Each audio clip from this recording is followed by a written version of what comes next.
Should you buy a Toyota Highlander in 2025? Well, my wife thinks so. We'll get her opinions in this video a little later. First, I'm gonna show you around the exterior and interior of this now 6-year-old generation Toyota Highlander. So the example of the Highlander that we have today is the Platinum, the Platty Daddy trim in this beautiful blue print color. This one is the hybrid with the 2.5 Toyota hybrid system. You can get a Platinum with the 2.4 turbo. However, you're gonna get quite a big bump, about 7 mpgs more if you elect to go with the hybrid. With the Platinum, you're also gonna get a good bit of chrome accents on the outside, some bigger wheels as well. But we are all very familiar with the exterior on this Highlander. It has been out since November of 2019. Now, Toyota has given us some little bit of updates on the inside, like a nice bigger screen, which I'll show you guys, wireless Android Auto, wireless Apple CarPlay, but the exterior has stayed relatively the same. If you need more space though,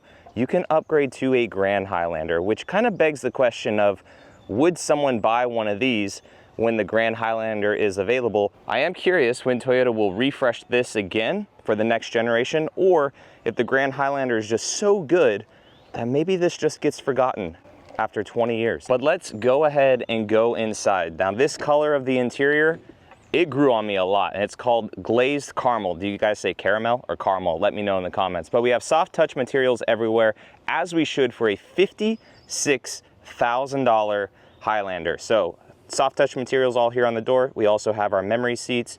You have heated steering wheel, 360 camera view. We also have an inverter in the back, which my wife used to plug a fridge in while she went to Sam's Club, you know, doing Highlander things. Fully adjustable seats too. No massaging in this Platinum grade, but you can see how it's kind of like, not quilted leather, but it has some nice kind of accents to it. Heated and ventilated seats. A nice leather wrapped steering wheel. As we climb on in, we also have a HUD right here. The soft touch materials do continue on the dash, JBL sound system, with some minor plastic kind of in between, and then the soft touch materials continue here. What I do like about the Highlander and also Grand Highlander is that you get a lot of storage in them. You get a lot of storage for road tripping. So the passenger has a shelf. You have a new wireless charger right here where you could put a phone.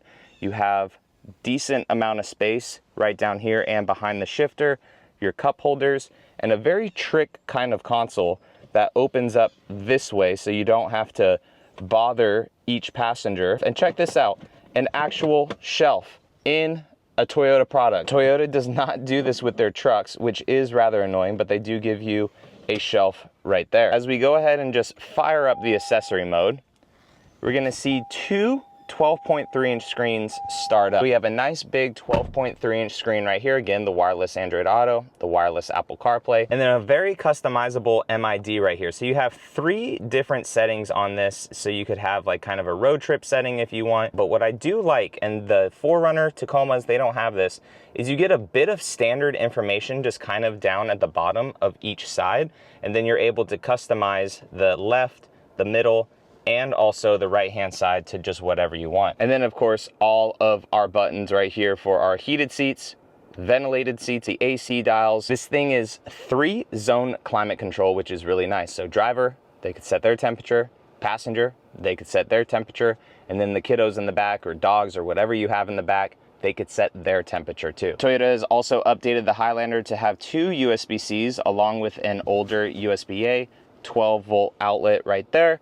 And then some of our drive modes. So we have Sport, Normal, and Eco. And then you could put this into EV mode if you just want to be quiet going around your neighborhood. Traction control button. And then this trail button right here. And you could see it light up right there on the MID. So it pretty much gives you a little bit of some torque vectoring to help you have some traction. And here comes Bree right now in the Land Cruiser to give us her thoughts on the Highlander. Everybody say hi to Bree. Hi.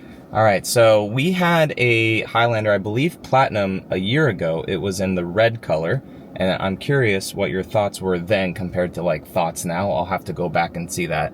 But again, she's drove this vehicle probably a couple hundred miles, so give me 3 pros and 2 cons, because you could barely come up with any before we started talking. So give me 3 pros and 2 cons. Gas mileage on this thing is insane compared to the vehicles that we have. In all fairness, I ruin the vehicles with bigger tires and gas mileage. So, but yes. Well, that brings me to a con, if I can go back and forth, is this does sit a little bit lower than what I'm currently used to. So driving, I feel like I can't see around cars as well, but that's just a personal preference, just from what I'm used to. One of Bree's things that she hates is when a big freaking truck gets in front of her and she's like, I can't see around you. So she does not like that. So I like to plan ahead. Yeah, this is better than the Camry that we had the week prior. That's what I was going to say next is, this is higher than the Camry we just had, but it's still not as high as like the Land Cruiser or the 4Runner. That's another pro. You had a whole bunch of real estate crap in here. The storage space. I like that there's a place for my phone up front, even if it's not charging, there's multiple spaces there, and this storage over here on this side too. And then it fit all of my real estate open house signs, my for sale signs. I had, I think, 3 different totes in here at one time, or a large box to drop off for donations. That was all with the 3rd row down though. I never did pack it up with the 3rd row up. I think the Grand Highlander shines in this too, is because then you're up a little higher as well. With that, the roof line is higher, so you get even more space in a Grand Highlander, which again touches on why would you buy this over a Grand Highlander. Okay, one more con. I haven't. No, sorry, that was part of my video intro, is me talking about that.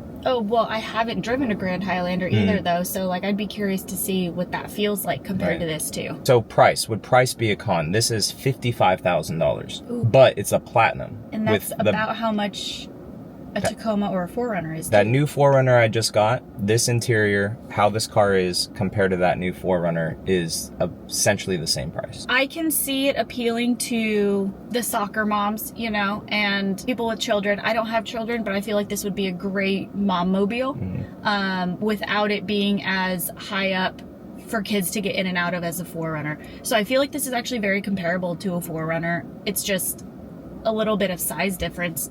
And I mean, the 4Runner's meant to off-road, so obviously that's going to be a little bit different. And this is a very comfortable driving vehicle. So you can't find another con? There's nothing else that I really didn't like about it. I had one pet peeve, actually. What is the little thingy called up there? HUD? Yeah, the HUD is slightly at an angle, and that's just... Oh yeah, it is. Yeah, that's just a pet peeve of mine. I can easily turn that off. It's kind of at an angle compared to the hood goes this way and then the HUD goes this way. So I think it's straight, but because of the way that the hood goes and then the HUD, it's like, that could damn, I can't unsee that now. I know. That sucks. I noticed that yesterday driving it. So I mean, the 5th day, 6th day we had it. That's one of those things when you see you can't unsee. Well, yes, because I was just driving the Land Cruiser and that one's straight, but that has a straighter hood. It has a very flat hood. It definitely could be the hood, but I just noticed that yesterday and that was just kind of like, that's annoying.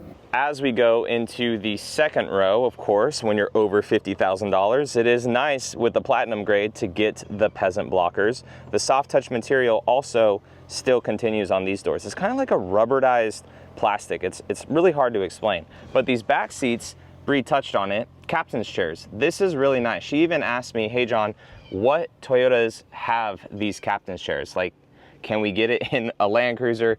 Can we get it in a future vehicle? Really, it's only this Highlander, the Grand Highlander, and the Sequoia for Toyota products, and also the Sienna too, if you elected to do that. But again, like I said, it does have the 3-zone climate control, so the rear occupants, they can select their own temperature. And we also have heated seats in the rear with our outlets down there. We have some cup holders right here for the rear occupants. They also have a nice little armrest that comes right down from the seat. And the cool thing too about this, compared to the Sequoia for having these captain's chairs, is that this is like a mom mobile. So if you have a car seat in the center of it and you need to get people into the back, yes, they can walk up and go around the cup holders, but you can just pull this right here and slide the seat forward a smidge, you know, to hopefully try to get someone in the back. And then it also will, tilt forward like that too. So I know you can't do that with a car seat, but it gives you an idea that you do have some space to climb up in to the 3rd row. In the 3rd row, it's decently spacious. You can recline the seats. So we'll go into the cargo area. Automatic hatch. I believe it also has a kick sensor. I can never get kick sensors to work that well on Toyotas. But here's Bree's thoughts about the cargo area.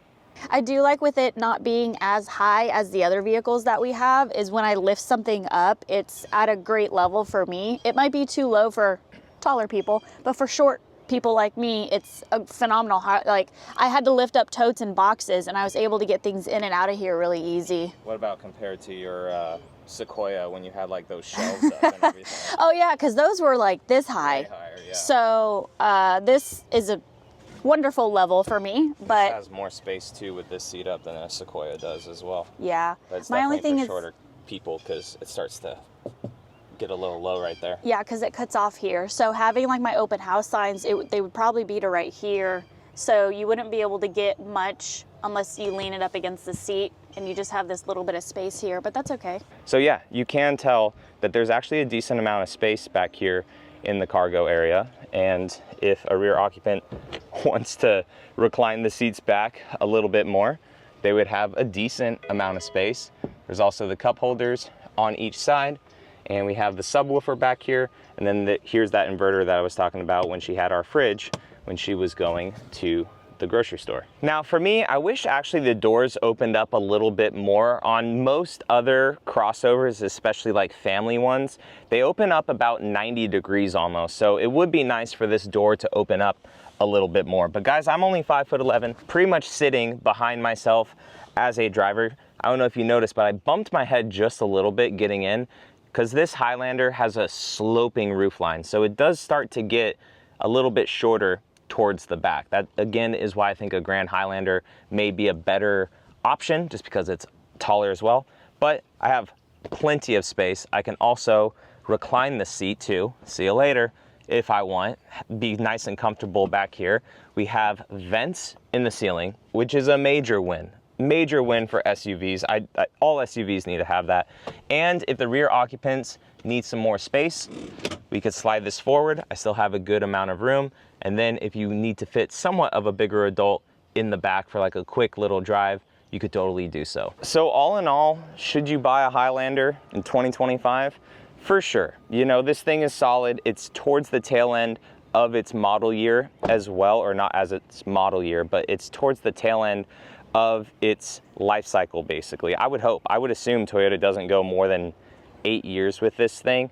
With that, you're getting the best tech, even though, you know, it is a little hodgepodge with certain things that they're kind of retrofitting, but you also get a very solid vehicle. Toyota is able to refine it over these years. All the recalls that happen in vehicles early on, TSBs, all this stuff, you're getting the most reliable, hopefully, Toyota product that you can get towards the tail end of a life cycle of these vehicles. So if I was in the market, I may do a Highlander, but I just really think that the Grand Highlander, guys, is where it's at. I do know that it is more money, especially when you get into these platinum grades, but I just think you get more room. You still get good, decent gas mileage as well with the hybrid system. You could also opt for the Hybrid Max to get 400 foot-pounds of torque, which will just move that SUV very well. And I believe you do sit up a little bit higher as well, which Bree would also like. So guys, I appreciate you so much for watching, and I will catch you all